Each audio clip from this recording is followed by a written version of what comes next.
So for this, I'm calling Dr. Nikos Makris, one of the oldest, let's say, members of CORE, not in age, but in time that we're together here.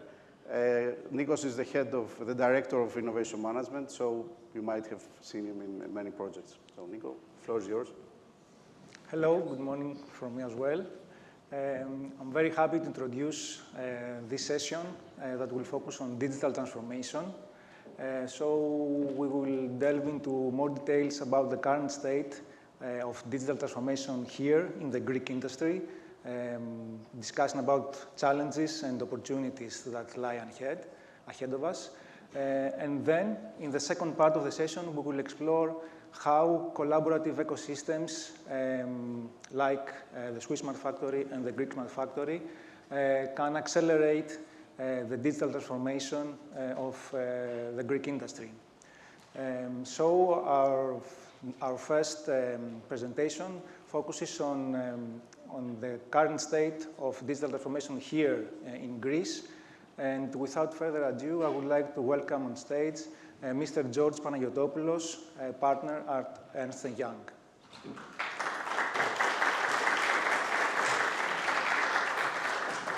Thank you, Nikos. Welcome. Ladies and gentlemen, good morning. I'm very happy to be here with you today to this very interesting event. And thank to the CORE Innovations and Management team for the invitation. We as EY, we want to be the transformative leaders, both in business, but also in technology. So in this context, we believe in the ecosystems, and we want to be a catalyst in every market that we are active. You know that we're a global organization, a 50 billion organization, we're with around 400,000 people. And in Greece, we are also a strong business. We are the largest entity among the big foreign consultancy firms, and we have a strong consulting practice of approximately 1,500 people. Out of them, 900 deals with the technology and 600 with the business. So we are very active in the local market, but also interconnected with the global EY organization. So we'll present today some insights, what is the situation globally, but what is also the situation in Greece, and what we are suggesting to our clients to go, to proceed and innovate in the direction of business and digital transformation. So what we see here that most of our clients and most of the companies, they are looking for improving their performance. So we need to grow, companies need to grow, but they need to grow profitably and sustainably. In this direction, what is needed, they have to adopt the operational excellence frameworks and processes, but also they want to continue this process, the performance improvement. In order to do that,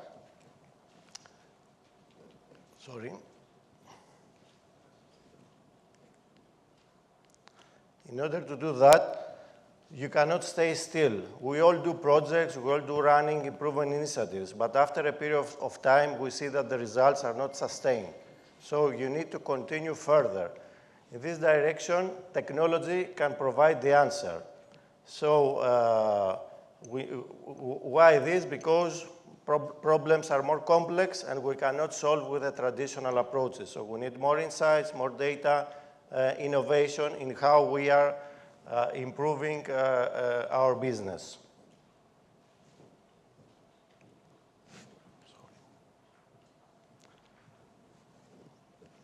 Sorry for that, but I cannot easily.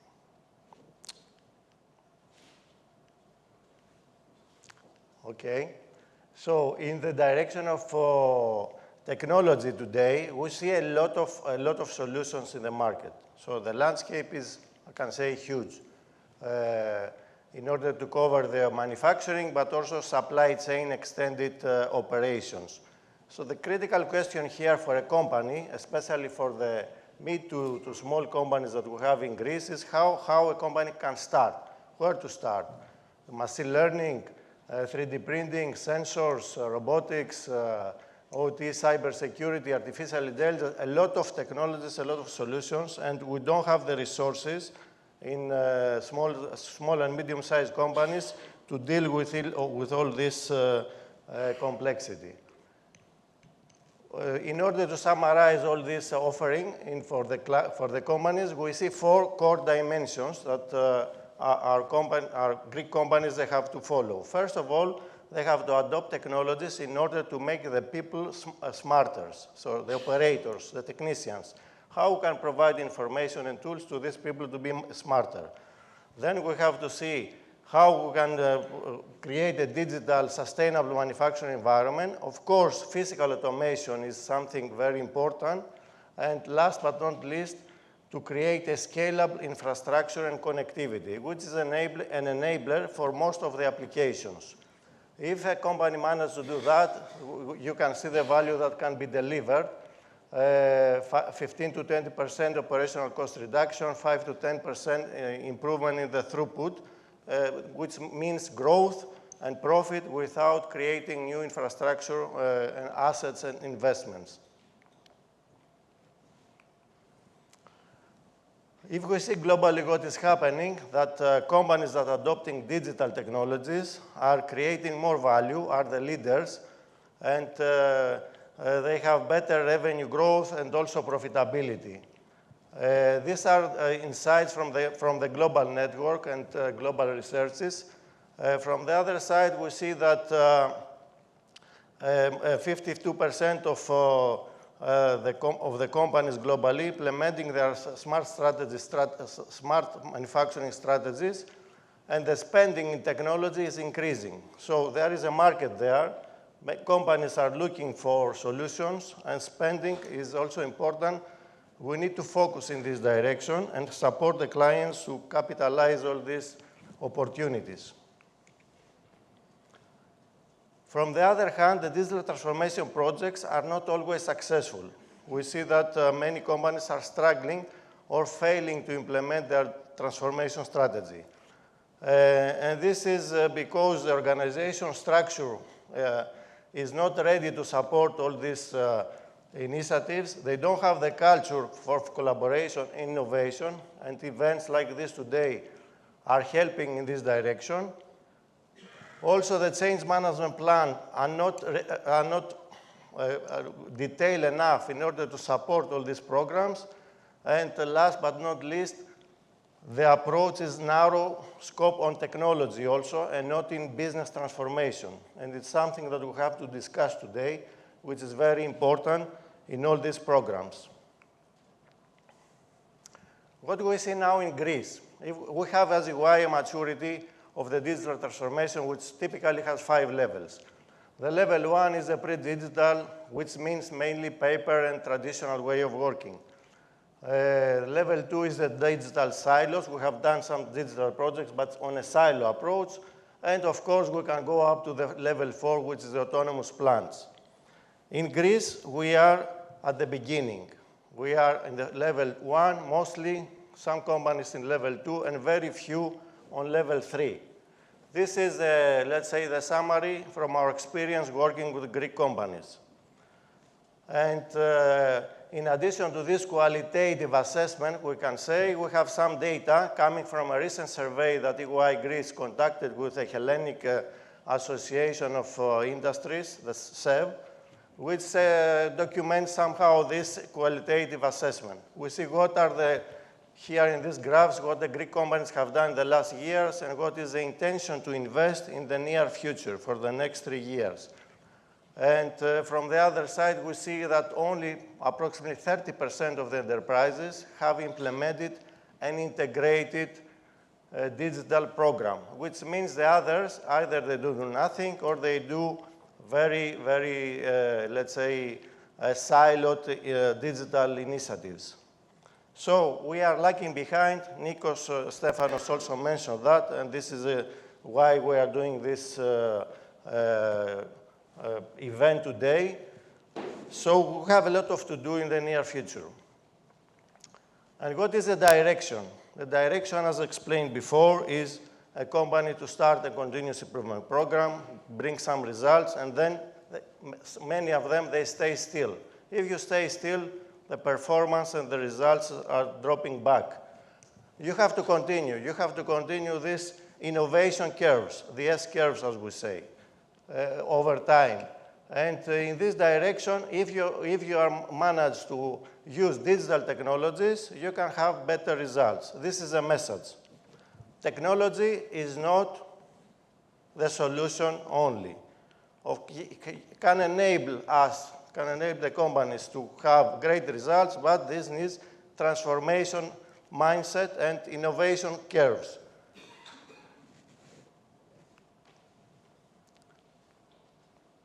And what is so we have to eliminate the pitfalls that typically we are using in a digital and business transformation program.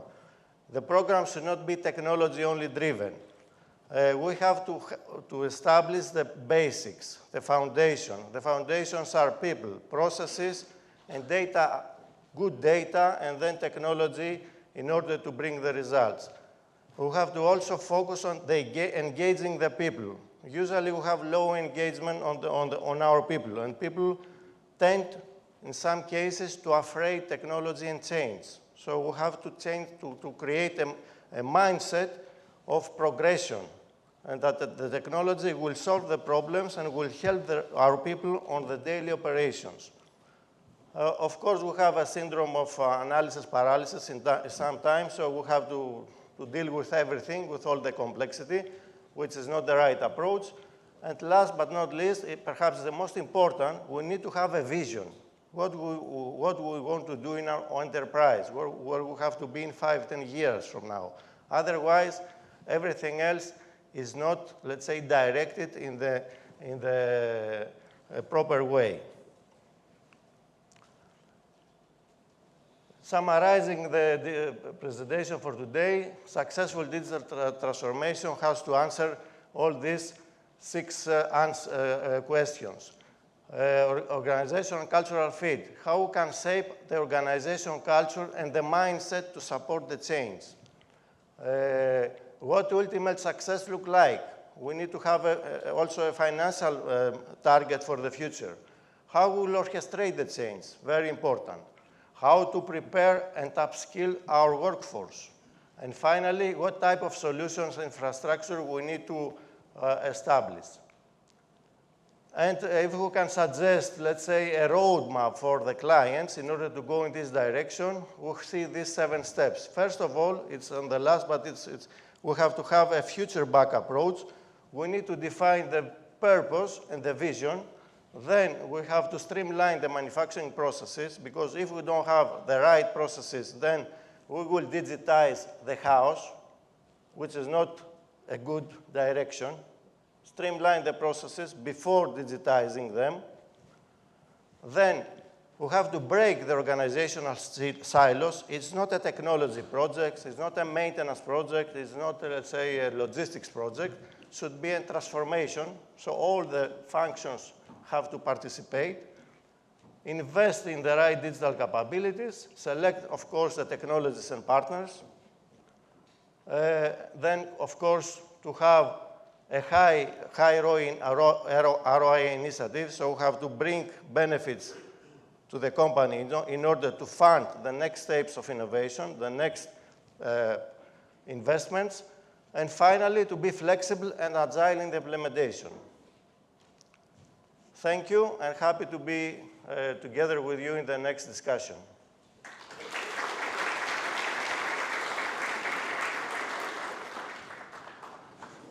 Thank you, Mr. Panagiotopoulos. It was very interesting to see that less than 30% of the Greek companies implement digital transformation as part of a structured digital transformation plan. So our next presentation focuses exactly on this area. We will discuss how the SIRI framework can help the industry with providing a digital transformation plan. And I would like to welcome Mr. Raimund Klein, CEO at the International Center of Industrial Transformation. Thank you very much. So, good morning. I am representing INCIT. We pronounce ourselves wrong because we collect a lot of data, and our focus is purely manufacturing globally. So in this manufacturing, we measure what you cannot measure, you cannot improve, the maturity profile of individual production companies.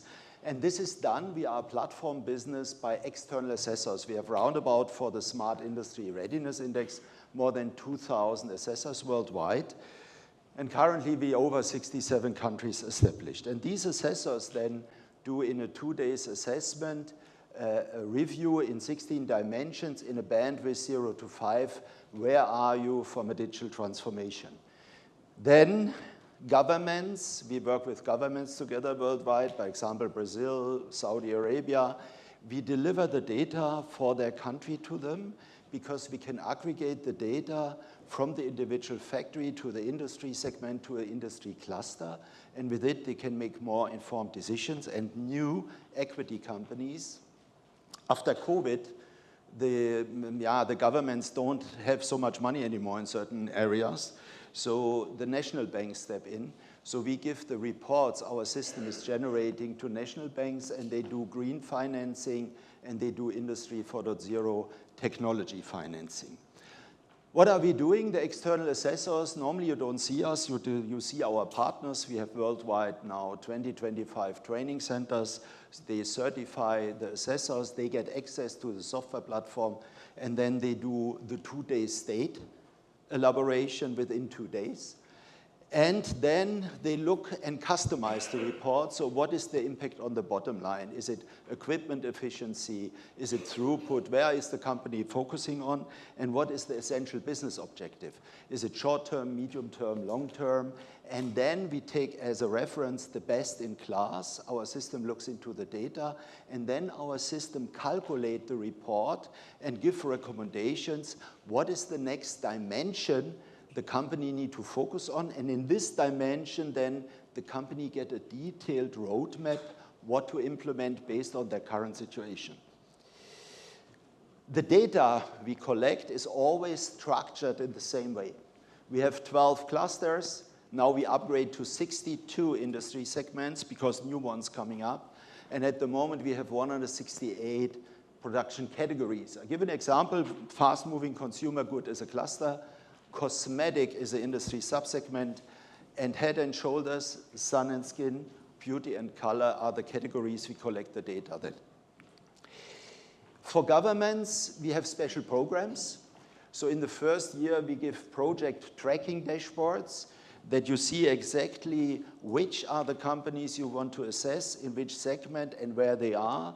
And then we aggregate the data and compare the data to the world data, but anonymously. We'll never, ever compare country by country. It's always a cluster. In the second year, when you have collected enough data, we give access to an advanced analytics tool.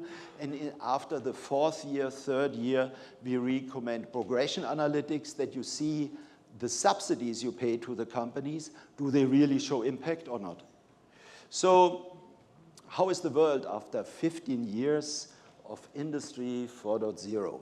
This is the global data we collect. We have several thousands of assessments in our database. And what you see, number one, there's not much difference between the countries. Number two, the worst is there's also not much progress in terms of productivity worldwide, which means the inflation rate you see, the source is also that the productions don't increase the productivity as needed here. Now, the difference in Asia, we heard about China at the beginning, they very much invested in automation equipment. But there's more in Industry 4.0, job shop connectivity, intelligence, and there they are, let's say, similar. But when you see the data here, you also learn how to read and interpret the data. I give an example. If you not manage that your organization is 0.6 points better than technology, we realize that the company will not enable further the technology block, by example.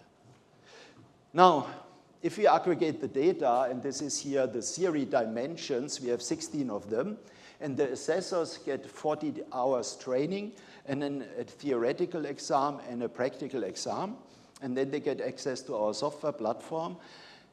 We have capita by GDP prices. We just spoke to Nepal yesterday. They approached us. So here we take 60 euro for such an assessment, but we do not interfere what our partner are charging. This we also need to say. And what you see here is the 10% bottom performers is the red line. The broad middle is the blue line, and the best in class is the green line.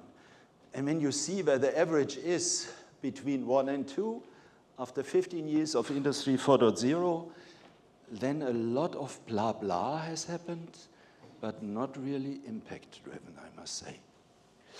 I was the boss of ASEAN for Digital Industry Siemens. That's the reason we located in Singapore, and that's the reason I opened this company here. And when we then look to the progress of the assessments we do 2022 to 2024, we also see we have a stagnation problem here. Very clearly, because it looks like the efficiency is very much cost-driven and not investing in the right technology, and SMEs don't know where to invest. So if we differentiate between multinationals, we have around about 40% of the company. You can have the presentation from the organizer if you want, and also if you want to have more data analytics, we can give it to you. But what you see, the SMEs are very much lagging behind. And I show you here job shop connectivity. Why do I show it? AI, artificial intelligence, is very much related that the equipment OT is connected. Again, we endanger now the same problem as in digital transformation, a lot of blah blah, because AI will be another animal, but I show you here the results we have. And because the SMEs have a much different problem, the red ones, on a very lower scale, we realized they have a different problem profile. And based on the different problem profile, we have the Smart Industry Readiness Index, we programmed an app. We will launch it with UNIDO end of March. It will have 10 languages. We cover 85% of the world population with animated videos in local language. And it will be offline also for remote areas. And we collect here also a lot of data. And this is at the moment the INCIT portfolio. So we have the operational excellence for micro SMEs, less than 20 people, production, sales, papa, mama business, so to call. And only worldwide 300 million do exist. And here we focus on increased productivity, start digitalization, accelerate growth. When the companies reach the band 4 to 5, our system recommends move into the digital Smart Industry Readiness Index, measure your digital transformation, driving productivity with the new technologies. When you are less than 3, and you heard already from the speaker before me in Greek, it's between 2 and 3, don't move into the Industrial AI Readiness Index IRI. We will launch that in June. This is developed with Deutsche Telekom Consulting, this with McKinsey, this with Alvarez and Marshall. And here we have sustainability. Reach the net zero, create circular product design, because circular economy is based on a circular product design. And I showed you SIRI, the world is at 1.88 after 15 years. When we measure what you cannot measure, you cannot improve, sustainability, the world is less than 1. Some food for thoughts. Now you see here red frame. Here we have, by example, for SMEs, 10 dimensions to reduce the CO2 footprint and focus on product circularity. These are then, after the data has been collected, the extensive data analytics we do. We have all the data in our system, and we have productivity KPIs. So we really measure if there's really an impact after 2 years when we had the first assessment and the measures have been implemented, do we see it in the productivity KPIs? And here we have the data analytics also for governments to aggregate the data accordingly. We launched now a new, let's say, bracket, Global Manufacturing Excellence Index. We delegate that to local companies in the country or organizations, mainly non-for-profit organizations, who driving the leading North Star Award, which is then based on the assessments done with our software platform. And here I'm coming already to the end of my presentation. And I must say, after 15 years, I still have 18, no, I'm already 20 seconds above my time. After 15 years of Industry 4.0, many people say we are quite behind. The good news is you are where the average, the majority of the countries like are. Temperature, saturation, or when it comes to digital transformation, to the economic factors, to regulations, to the innovation ecosystem. If the conditions are not met, if you have inconsistent structures and conditions, this might lead to imperfection or delays. So although it's two very different things, there's a lot of in common. Why did I take this for the introduction? Because the crystallization starts with seeds, with small little, let's say, core items, core. We're here at the Core Innovation Day. And around them, then they grow. And these seeds, these crystallization seeds, they can be compared to digital innovation hubs, centers that help the industry in the region, in the country to transform with expertise, with networks, with infrastructure, and with all type of support. Now, a digital innovation hub, that is a concept that has evolved in Europe. At the time, before I went to Switzerland, I was part of the support group from Commissioner Oettinger to define what a digital innovation hub should do. Now, talking about the Swiss Smart Factory is a digital innovation hub driving the manufacturing sector, which is so crucial to our economies. And from my experience working in Germany and working in the first smart factory ever, the Smart Factory Kaiserslautern, I was invited to Switzerland to start again in the year 2017. And to be honest, there was nothing. There was only a room with a lot of trash. And we had no machines, we had not much money. We had one person next to me. And the first thing that we needed was a strong vision. So this is the nucleus to start with. You need a strong vision, and our vision was to create a physical infrastructure that has a lighthouse character to attract other people, to attract partners. And around this infrastructure, in the core, we want to create a one-stop shop. Now, that is the vision and the roadmap. So we pretty soon got together, and we made a plan to build a lighthouse infrastructure. In our case, it's a production line for drones that covers many of the aspects that the Swiss industry needs to work on in terms of what type of processes, but also in terms of what type of support technologies we can include there. So we decided to build an infrastructure. Now, what else do we need? The next layer of ingredient is the partner network. And this idea of saying we are going to build the lighthouse for Switzerland in terms of smart manufacturing, that has pulled in a lot of partners. So from a small idea, we have created a lot of buzz, not to say hype, but buzz. And I think that's very important. And these partners that joined us over the years, by now about 70 partners, they are supporters in terms of financial support. They are supporters with expertise, with reputation, of course. They can sponsor hardware and software. And they also can be end users for your projects. And I think a very important function which they have, which we should not forget, they help you to reflect on the real requirements and can tell you also if you're on the wrong way. Because if we want to do manufacturing research and innovation, yes, we need to have the vision, but we need also to be grounded, and we have to be infected with the real world.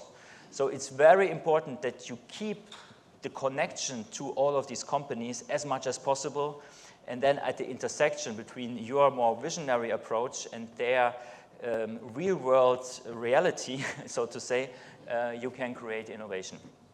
And in the end, these partners are also clients, and they are also your lobby. You need partners, especially in Switzerland, that support you, because innovation is often questioned. And we have a very hard time, and I come back to that, because we are not publicly funded. So we need to justify why we do that, and we need to find really strong supporters. Now we have basically everything that we need to build good services. So the services, the service structure that we have chosen, there are other ways of defining it, is the area of technology and innovation, the area of training and workshops, the area of assessment and consultation. We partner with Raimund on the assessment topic, and then also the area of marketing and events. So we believe that's a good structure. Of course, there are other ways of doing it. Now, to sum it up, the Swiss Smart Factory model, if I would say, it starts with a vision that creates a pull. This is the gravitation point to attract companies and partnerships. And then from that, you turn it into action and to impact that helps your country to transform or to crystallize. A few personal recommendations for the vision. If you want to do something big, like a Greek smart factory, then you need a big vision. Yeah? Go big or go home. Otherwise, don't even start. For the infrastructure, why it's so important to have a physical infrastructure? Because with PowerPoints, yeah, we can transfer knowledge, but so often it's important to be close to the real world, and for many people, seeing is believing. Also, having an infrastructure that you build and maintain, it provides credibility, and also you can train your people on the real thing. So by working on advanced technologies, you need to master advanced technologies, and often we have to train ourselves first. So that's why we also call it a training gym for ourselves. And for the companies that come and visit, it's kind of a supermarket in which they find ideas and technologies which they can basically pick and buy, and we help them to integrate it. For the network, the best thing is you create this big picture, your vision, and then you check that the partners fit this big vision. I always say it's like a puzzle to solve, right? So some partners bring these technologies and these areas of know-how, and other partners come from another position. But you have to orchestrate this big puzzle. And of course, you can also ask companies to join, but if they are not really fully willing or understanding what you want to do, don't put effort on it. You need to find the partners that are already convinced since the beginning and start with them. The companies should find you, not the other way around, because the effort to pull companies in and keep them that are not 100% aligned is too high. And in the end, you will see then you create a momentum and companies will join because they're too late and there's the fear of missing out. But if you do it right, you will quickly pull in the companies that before didn't consider to join. And last, services, be complementary. There are universities, there are many institutions out there, consulting companies. Don't redo what they do, but try to find the missing spots and create services that complement the landscape, understand the real needs from the industry, and sometimes also push them a little bit further. Like tell them which regulations are important, which standards are upcoming. This is really helpful for them, and even if you push them into this out of their comfort zone, after a year or two, they will be very thankful. I say don't reinvent the wheel, but maybe you might add Wi-Fi to it. Yeah? It's like the example from the ambassador on the skis. Yeah, maybe we can have skis with electro support. Yeah. So the Swiss Smart Factory is a one-stop shop. We have more than 100 technology solutions integrated, 1,000 square meter of demonstration space, more than 70 partners. We run 100 workshops per year, and we have about 10, 20 research projects going and a lot of direct funded projects. We are also a SIRI partner. Now the question is, are we really a success model? I don't know, but there are things you can learn from us. We had, I think we've been successful with a very quick ramp up and gain of reputation. We have a robust ecosystem of partners. We are driven by the industry and not by public money. And we try, and I think we have success cases where we can already see the payback to the market with new successful projects or with startups that have created more than 40 jobs and so on. So there is true outcome of what we do. And we create a lot of talents that help us, but also our partners. What needs to be improved? What is good on the one side is better on the other side. We are driven by industry. We have no public support.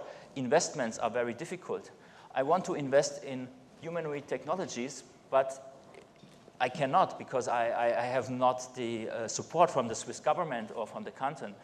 That is a bit unfortunate, but yeah, we are sometimes held back with our great ideas by not having substantial support from Switzerland. Nevertheless, where we come from, smart factories are 20 years old. The idea comes from Professor Zürke, 2005, created in Kaiserslautern with the Smart Factory KL. Before there was already the SIM centers, maybe someone remembers, in US, Japan, and Germany, where we explored computer-aided design, computer-aided manufacturing. At that time, technology was not ready. But this was, let's say, reinitiated 2005 in Germany. Then 2011, we had Industry 4 that came up. So the Smart Factory became suddenly an Industry 4 center. And then the European Commission started to adopt the German concept in the year 2014. And Switzerland only joined 2017. So we are very late adopters in Switzerland. But I think we have done great progress in the last couple of years. So it doesn't, you cannot say I'm coming too late. So that's also my recommendation for Greece. Don't think you're too late, you know, you can do so much. And there, smart factories, digital innovation hubs, however you want to name it, is a huge instrument to drive transformation efforts and to create, and that's the overall goal, economic and social well-being and development. And the world is full of white spots. Yes, there are a couple of successful smart factories out there. I would count approximately 20 to 30 that are really well established with solid ecosystems and service models. But overall, the world is a white spot. And we now partner with UNIDO in order to help other countries with best practice guidelines and direct support to become also active in this community and have these kind of smart factory hubs to help transform their industry. Assessments I put here. As we saw, assessments are relevant to understand where you are and what you can do better.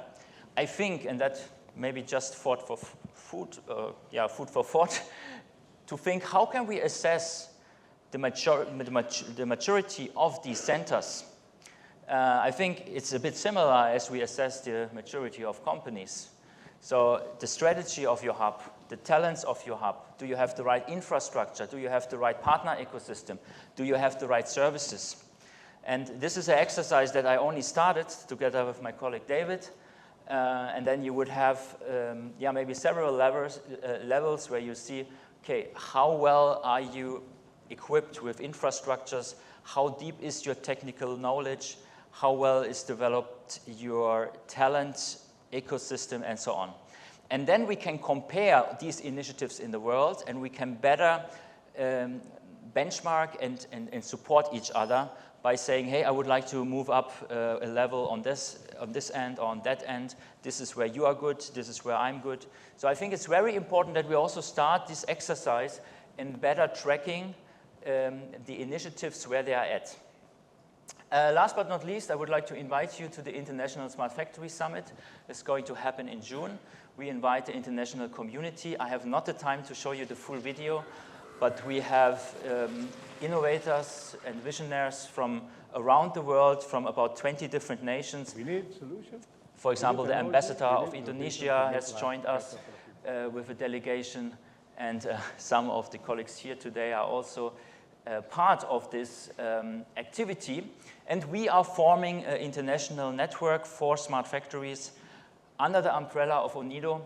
And it would be great if you could join us in Switzerland to deepen this talk and this vision of creating smart factories around the world, and also in Greece. Here are the dates. And last but not least, in 1 month, if you want to come to Switzerland even earlier, we have a humanoid robotics forum, the first of its kind in Europe. And we are talking about physical AI. I think it's a very hot topic. And again, it's organized from ourselves as an investment in the future, and we would be very happy to see maybe the one or other person there. We have a fantastic lineup as well for that event. Thank you very much, and sorry for the time.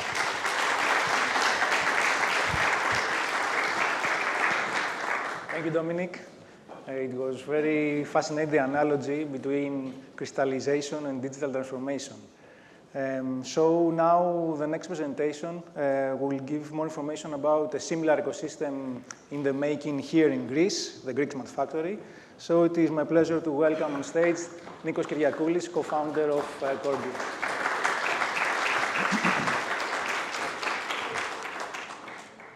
Hello again.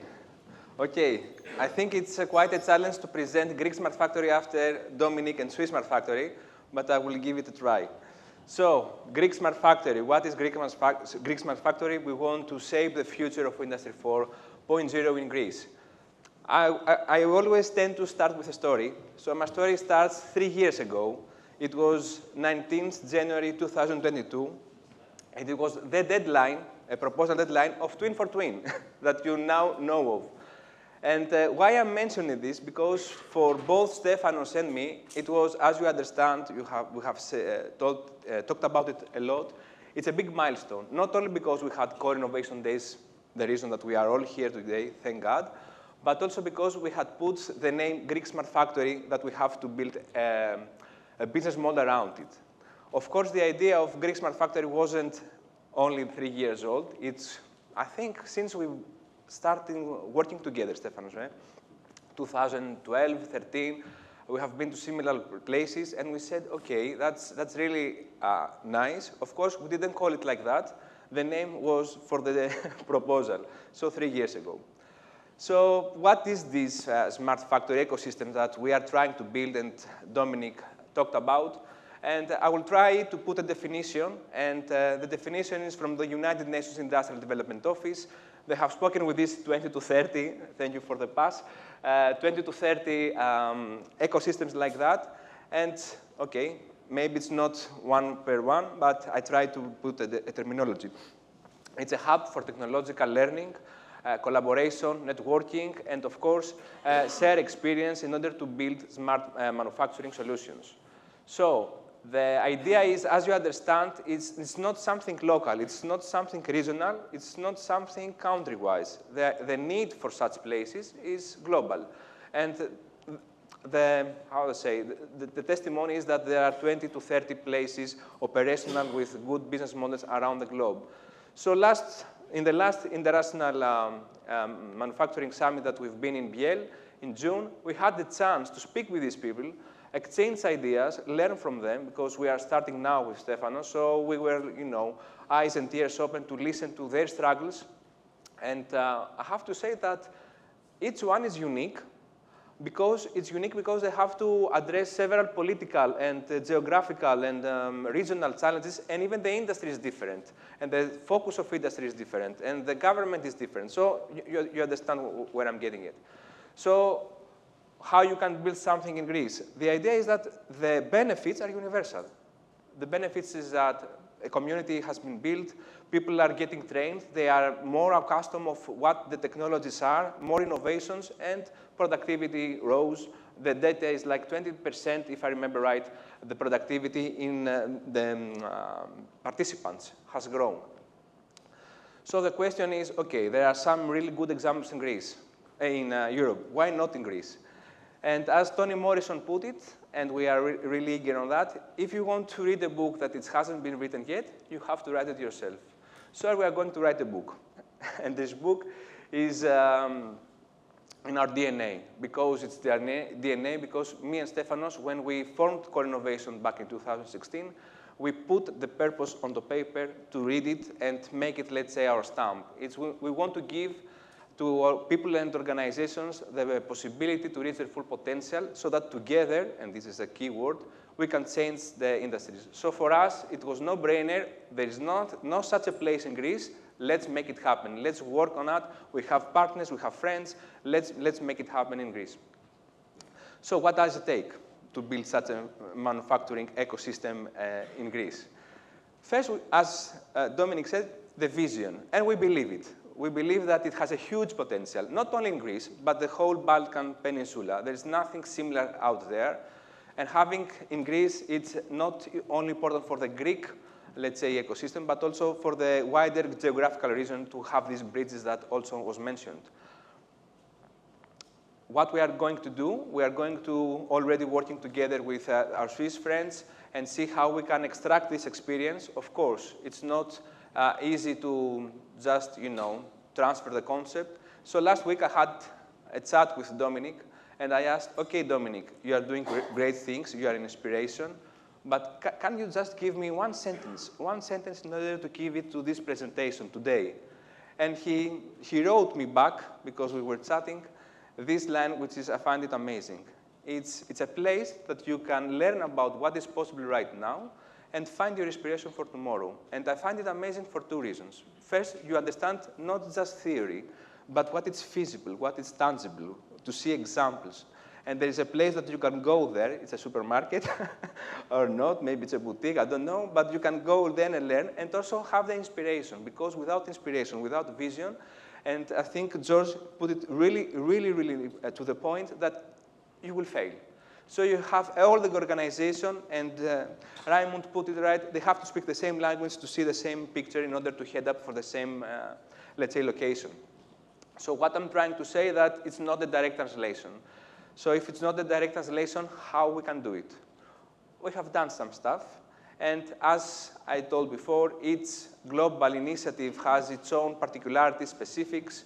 We need to speak with the Greek community. And we have done it last July, where we had our first workshop for the Greek Smart Factory. We invited around 30 stakeholders from the Greek community, and we had the chance to exchange our ideas, share our vision, and of course, listen to them, listen to their struggles, listen to what they are facing, some technological obstacles, and even the cynicism that is always there.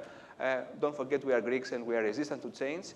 So we had to work around it, and what we did later on, we had to analyze this and find this nice pestle analysis. I don't know if you like post-its, but tomorrow there will be many post-its. And we try to identify, okay, what can we propose that has really value? This is the value proposition canvas to those who are not familiar. And of course, more exercises online and more tools. And the last step was we studied and gave the exam and become certified, Stefanos and me, SIRI assessors, in order to help the Greek industry focus and prioritize and plan accordingly. So, target groups, 3. It's research, it's technology providers, and it's end users. Starting from the last, for the end users, as Dominic put it, you can find what is possible. There will be a place that we will get insights, like today. Today, you are going to hear about really nice technologies that maybe you haven't heard of, so there will be such an opportunity. You can ask demos. If you are in industry, you can ask demos, not just reading a paper. You say, can you do it for me? Can you do this for me? And so on, and learn about these new technologies. Of course, upskilling, reskilling is really important to keep people alive, moving, and of course, gain focus through assessments and such. The technology providers will have the possibility to gain access to actual industrial data, improve their technologies by partnering with other experts. Someone is good in software, someone is good in hardware. Get insights from the industry. Of course, you have your market research, but it's different to listen, to have a place to share experiences. And training your people is, I think, the most important part to all organizations. And last, if you are a researcher, you can gain access to both industrial data and real problems, so that you can have the possibility, if you like, to develop a solution that you can keep the IP without having too many IP issues with big institutes. Create startup if you wish. We want to foster these startup ecosystems. We are speaking with venture capitals as well. And apply your research and gain access to equipment that is something really tough and really expensive. What we're going to do, we are going to have the SIRI assessments that you heard of in order to give the answer where to start and where to focus. Test before you invest, some setup demos, and get ideas of how to work around problems, train and learning, and define a common language. To me, it's the most important thing to share the same vision, the same picture. Partner with other experts to improve your R&D, and networking events and espresso meetings. Espresso meetings, as the name suggests, is short meetings, really focused, So one specific technology, one specific challenge, one specific demonstration, something really specific for 2 to 3 hours in our premises in order to get the people, and the ideas in motion. And last, we are good to fund projects, so why not to set up some demos, some use cases in order to suggest to proposals and get the funding from European Commission. So to sum up, why someone should join Greek Smart Factory, is because you can test before you invest. You all have done it in IKEA. I'm pretty sure most of us have purchased there. It's different experience browsing a catalog or the internet by going there, test the sofa that you want to buy, sit on it, feel it. It's a totally different experience. And the same applies to gain access industry insights. You may be able to have access to papers, to scientific results. So to me, it's similar like you are capable of reading a blueprint, but it's totally different experience again to see a prototype, to see, all these technologies that we are going to listen, how they can be applied and have real examples. And we always are in front of partnerships, and we believe it's better to work together than alone, especially when you face challenges. So what we are going to do, and this is our pledge for you, next action is we want to cultivate this collaboration spirit and move away from the traditional ancient Greek city-states working behind my city walls and not having too much exchange with others. Of course, we are going to arrange more workshops. I think Dominic described it really well. It's working. And have these espresso meetings. And a big milestone for us is to find a space and the money to host Greek Smart Factory to make all this happen. So 3 years later, after the submission, we have come to realize that it's something really, really big. We have a long way to go, but we are really thrilled to take this journey, and we will be really happy to join us on this journey. Thank you very much.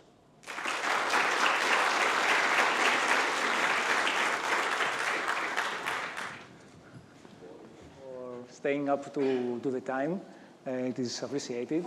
So, apart from Dominic, and Nikos a bit. I will be silent now.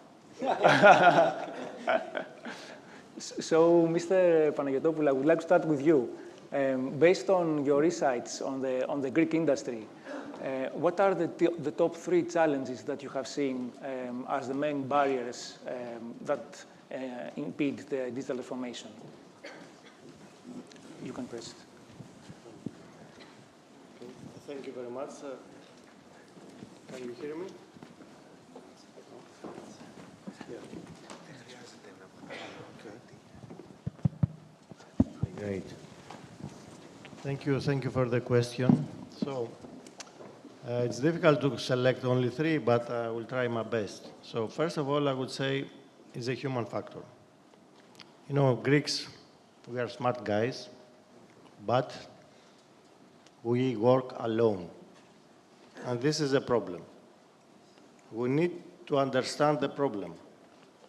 The biggest problem we may have is when we don't understand that we have a problem.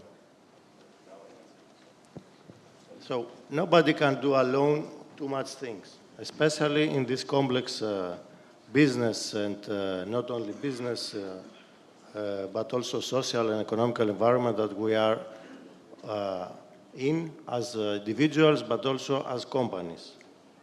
And this is fundamental. We have to leverage on the capabilities that we have on the human capital side.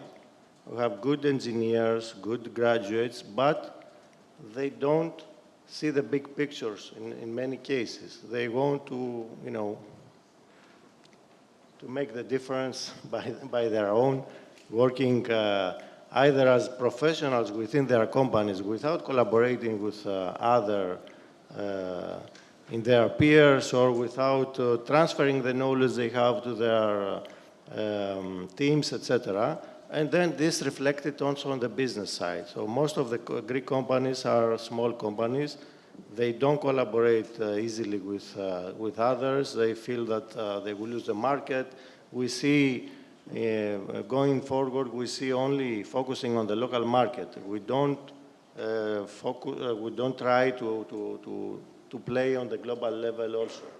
So this is fundamental in our culture and our mindset, and we need to change that in order to capture the opportunities that we have within EU and within the global environment.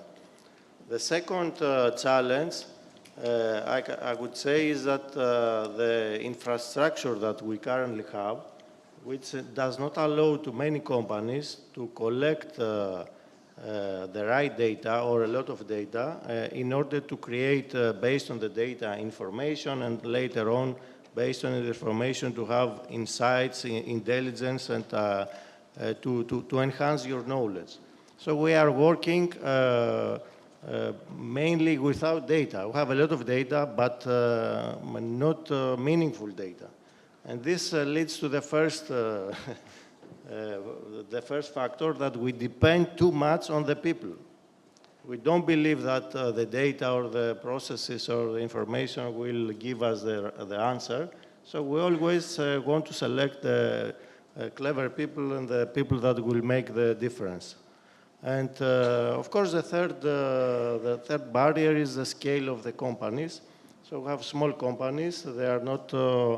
They don't have the financial capacity to do big investments. And in digital space, of course, we say start small and scale up. But at the end, you need to you need a lot of money in order to create something visionary. If we speak about lights out factory, etc., the end state needs a lot of money, and this only can be can be overcome by collaboration again. So Smart Factory Initiative is a great initiative in this direction and can support small and medium companies to progress. Okay, thank you. Thank you very much. So building on the argument of Mr. Panagiotopoulos about the scale of the companies, where here in Greece, most of the majority of the industry are small companies. So how the SIRI framework is tailored to exactly to the needs of the micro or the small SMEs? As I mentioned, first of all, SIRI was developed because my experience with my sales force in Asia, they only want to sell the portfolio they have, and they never elaborated what is the root cause of the problem of the factory. And when we look into our database, 60% are SMEs, 40% are MNCs. Now, when you look to the SMEs, there we have a second category, the small businesses. Their SIRI is too much. We move into OPERI because bandwidth 5 is mapped to bandwidth 1 of SIRI. So here, and we are very cheap, I must also say, because we are a non-for-profit organization, and assessment costs 30 euro with OPERI, just to let you know. Now, what are the SMEs? The SMEs, number one, don't have strategic departments. So if you ask them what is the next step, they said, I don't care, I'm operational, I live with a hand in the mouth. Number two, they're not open.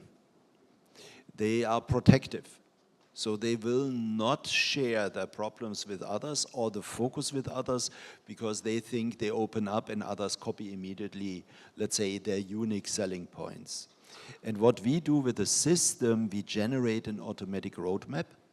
And what we do, we have a lead methodology behind, which means let them learn. Half a day, the assessor goes and explain them what are the levers, what is implemented, what is the benefit of Industry 4.0. Then 2 days evaluation of the situation of the SME, and then our system spits out, so to say, an architectural report with a guided road mapping, what is the next focus steps, and then comes the development of the detailed roadmap, and this in SIRI is still with the assessor. In OPERI, it's automated in the system. So also we learn in these 3 years. And I must say, the biggest problem is the SMEs and MNCs. They have enough resources, knowledge, training capabilities, but the real backbone of the economies are the SMEs. And that's the reason we now move a step level down, start digitalization. I give you an example. When we talk to SMEs about sustainability, 70% of them say we don't care. So we called it eco-efficiency now in Operi to get them used to reduce energy, look a little bit about your CO footprint. They have complete different problem fields. So SME is the major focus, whereby also in IRI we differentiate Artificial Intelligence Readiness Index. We have IRI 10, which means by AI, or IRI 20, which means make AI, program on your own. So, and we think the SMEs in general will buy AI, but need guidance. How do I evaluate AI? And here's also a question like Shakespeare, AI or not AI? Because when you then calculate the lifetime of your product and the energy consumption with AI, you might be not competitive anymore then. Okay, very, very interesting. Dominic, Raimund also just told us how SIRI helps manufacturers identify their focus areas and provides a transformation plan. Can you please describe how the Swiss Smart Factory is engaged in this process with the manufacturing industry? Yeah, of course. We have several layers in which we provide support. I think first and foremost you have to provide awareness of what's going on, and we have regular events like pitching sessions or open house invitations where the local manufacturers are invited to just come. These meetings are very easy to attend, right? They are early in the morning, you get coffee, breakfast, and some good information, or a bit later after the workday, you can still come, you get information and a glass of wine. So this is a, let's say, approach that allows companies to get in contact with us, yeah, and to see what we have to offer. And typically, what we then do is have kind of a brainstorming session with the responsibles in the company. That could be the CEO or the CTO or the manufacturing lead. Sometimes they come in a small group of people, and we look where are their problems, where are their potentials. They learn from the Swiss Smart Factory. We do tours. We show them the Smart Factory, how it works. That this is a full-fledged production process, from the design of the product to the production, logistics, even recycling and remanufacturing is showcased. And just by guiding them through the Swiss Smart Factory, they might make a relation to their production and see where's potential. And then we take that out and we might bring that in the next step of discussion. Aligned with the SIRI assessment, we offer them the assessment. So we have also a SIRI assessor certified that can go on site to analyze the situation on site, to see where they have strengths, where they have potential, and then we do a big picture, right? So coming to the Smart Factory is more showing what is the state of the art of technology and inspiring them, then going out and analyzing what is the situation on site, and then make a synthesis of both and propose a kind of a project which can be several workshops, which can be an implementation project, which can be a research project, depending on, where is the need. So the good thing is we have a large set of tools available, and we have a large network available of 70 partners. When we notice this goes beyond our comfort or our competence area, we have the inner circle of 70 partners, and even we have more partners across. We act as an orchestrator, and where we can help directly, we do, but often also our help is done by making the right connections or pulling other partners in that can help these companies. But yeah, it starts with awareness and contact, and then workshop formats with the right experts and decision makers, and so that's a little how we approach companies. Thank you. It shows the whole journey. Okay, so we have also some time for some last questions. Nikos, Mr. Panagiotopoulos mentioned three main challenges of the Greek sector: collaboration, infrastructure, and scale-up and adoption. Which of these challenges the Greek Smart Factory will address, and how do you intend also to accelerate the adoption of new technologies? Nice question. I think we are trying to address all these challenges because, as George said, he selected only three, but there are more. So starting with the collaboration, I think I mentioned it quite a lot during my presentation, how we believe in collaboration. And actually, it's a testimony that both me and Stefanos are co-owners and co-founders, so by nature, we are believing collaboration. So I'm trying to say that good examples out there, it's you know, working alone and working in team. It's like having a nice championship. You can build the dream team or a great team, but if you don't have a really nice championship and competition and collaboration, so it's not direct competition. What I'm trying to say is that people will come and money will follow. So people will, you know, Stefanos told me a nice example last time that if there was a vending machine of Coca-Cola, and it was like 100 cans per day, something like that. So they put a Pepsi vending machine next to it, and the result wasn't 50-50, was 200-200. So being together, being on the same place, help everyone collaborate and grow. So this is... And get diabetes. And get diabetes or something, you know, something... Yeah, it's not good for your teeth. We are not selling, there is no product placement. I don't remember the second challenge. Sorry, my memory is bad. I'm thinking about, you know, other stuff. The second was infrastructure. And, infrastructure. What I'm trying to say is that about infrastructure, AI and all these new technologies are expensive because they're cloud-based. And it's not something like before that you had a server in your premises and you play the button, push the play button, and it's on. You have to exchange data, and data are expensive, and data servers in Greece are more expensive. So somehow you need to share resources. How you can share resources? You can have digital twins. You can have digital twin to test something virtually. We have a nice demo out there in collaboration with Swiss Smart Factory before you buy an equipment that you may not need or you don't know how to use it. So infrastructure is really important to move things, but first you need to prioritize to see, okay, do I need it? And before I'm purchasing or get the infrastructure, you can find places that you can rent it or use it in collaboration with others. SIRI is a great tool to help identify, you know, where's your pain point and such.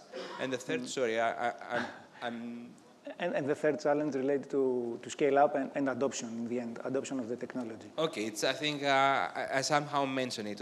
If you see someone else is working, you know, then it works. And as the Americans used to say that if it works in New York, it works everywhere. So if you see a really big player working something and have a nice result, everyone will follow.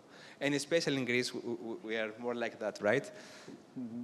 Okay, thank you. Thank you very much for the answer. So unfortunately, we ran out of time. So nevertheless, the speakers will be available also during the coffee break if you have any questions to directly contact them. So with this, I would like to close the session and invite you to join the coffee break. And also, we have very interesting demo exhibits that Nikos mentioned. Thanks a lot for the speakers for your time. And thanks also the audience.